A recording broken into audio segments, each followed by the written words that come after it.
So for my video, I did prompt number 1. As you can see, I have the coding strand from 5 to 3 prime and the template strand from 3 to 5 prime as given to me.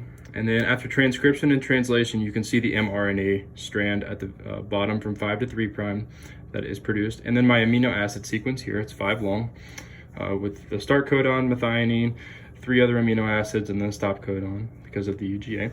So it's 5 long. So our first point mutation results in a missense. So as you can see here, ACTV is now ATT, which makes this ACU and the mRNA AUU, which instead of threonine codes for isoleucine. So a missense is essentially just when an amino acid is changed to a different amino acid, just like this case is different. And this is a transition because we had a C originally, is now a T.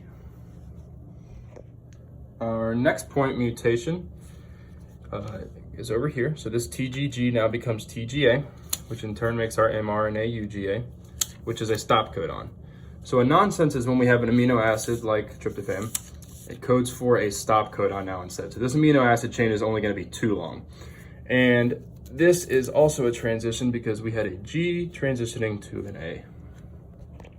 And third, we have a silent for this point mutation. So this ATT becomes ATC, which makes our mRNA a UC, which makes this isoleucine also isoleucine because this codes for the same amino acid. So a silent is just when we have a point mutation and the same amino acid is coded for.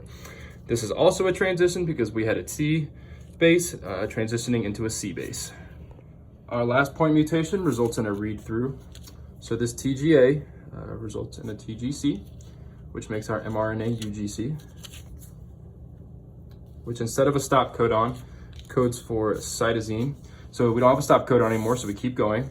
So this ACC is going to code for threonine, and we have another stop codon here in UGA. So this is where the amino acid chain is going to stop. So instead of 5 amino acids, we now have 7. So the read-through is just when a stop codon is now coding for an amino acid, and then we continue on reading. And this is a transversion because we had an A base that's now a C base. And lastly, here are my references for the video.